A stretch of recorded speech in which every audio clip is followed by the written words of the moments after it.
안녕하세요, 진리입니다. 반갑습니다. 오늘부터는 저희가 제어구조에 대해서 배울 건데요. 오늘은 제어구조가 무엇인지 그리고 어떤 것을 배우게 될 것인지 그것만 간단하게 좀 알아보도록 할게요. 저희가 지금까지는 프로그램이라고 하는 거는 작성했던 그 작성 순서가 곧 실행 순서가 됐었거든요. 근데 저희가 그 실행 순서가 달라질 예정이에요. 코드에다가 이런 명령어들을 포함시킬 예정입니다. 이런 명령어들을 포함시키게 되면은 저희가 작성했던 그 순서가 곧 실행 순서가 되는 것이 아니라 때로는 작성했던 내용이 있음에도 불구하고 어떤 조건에 따라서 건너뛰기도 하고요. 때로는 이제 우리가 그런 건너뛰는 게 여러 개의 중첩된 단계를 거쳐서 실행되게 할 수도 있고요. 어떤 문장은 선택적으로 세 개 중에서 하나를 선택적으로 실행하게 할 수도 있다거나 또는 어떤 구간을 무한히 반복할 수가 있어요. 때로는 이제 조건에 따라서 그 반복을 벗어날 수도 있게 하고요.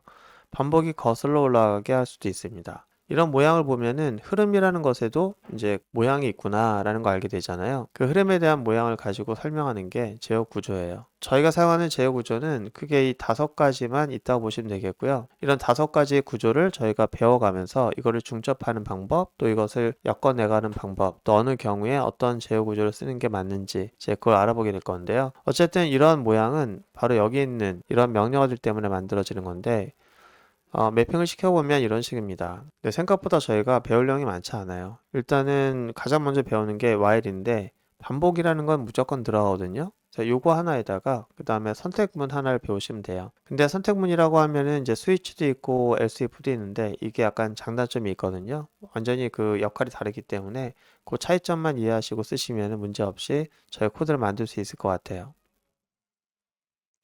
아까 봤던 그 각각의 구조들은 개별적으로 사용되는 것이 아니라 이제 저희 흐름에서 그것들을 다 엮어내서 쓰게 되거든요. 그러다 보면 어떻게 쓰냐면은 대부분의 프로그램은 무조건 이렇게 일자로 진행되는 게 아니라 일자로 진행되지 않고 반복을 합니다. 이 문장이 실행되고 나서 다시 반복되게끔 하는 흐름을 무조건 만들어요. 어떤 프로그램도 마찬가지예요.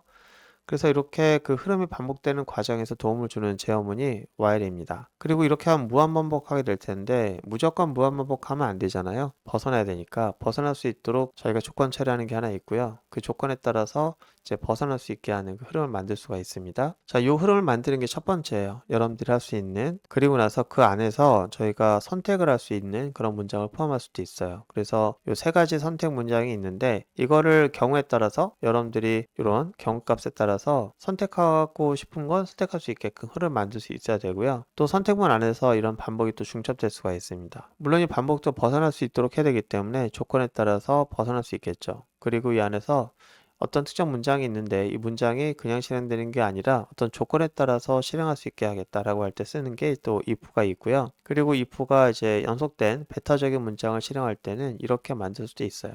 자, 이렇게 해서 저희가 어떤 문장이 3개가 있을 경우에 그거를 배타적으로 만드는데 이것도 저희가 왜 쓰는지 언제 쓰는지 하나씩 알아보도록 할 거고요.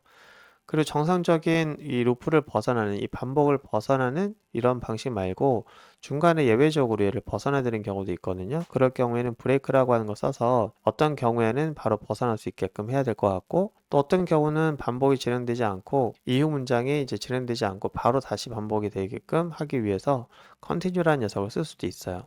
자, 이게 우리가 배울 내용입니다. 그리고 왼쪽에 보시면은 이제 for하고 do알이 있는데 이거는 while의 또 다른 변종이기 때문에 while을 쓸 줄 알게 되면은 얘네들은 이제 더불어 가는 거예요. 자, 이거를 가지고 여러분들이 프로그램 만들 거기 때문에 이거 하나하나가 되게 사실 재밌거든요. 내가 흐름을 마음대로 제어할 수 있다는 그런 새로운 또 무기를 갖는 거니까. 근데 흐름을 복잡할 때까지 그냥 공부 안 하다가 끝에 가서 몰아서 공부하려고 하면은 좀 어려워져요. 하나 배울 때 그 하나를 이렇게 해서 써보고 저렇게 해서 써보고 연습을 많이 해야 이 컴퓨터와 나와 대화를 많이 해야 여러분들이 좋은 결과를 가질 수 있기 때문에요. 앞으로는 이거 재밌는 장난감인데 하나 배울 때마다 새로운 무기 하나 생겼다, 아이템 획득, 그렇게 생각하시면서 공부하시면 될 것 같아요. 자, 오늘은 제어구조에 대한 내용 간단하게 좀 알아봤습니다. 고생하셨고요. 다음 시간에 저희가 반복문을 만들어 보는 방법을 알아보도록 할게요. 고생 많으셨고요. 다음 시간에 뵙도록 하겠습니다.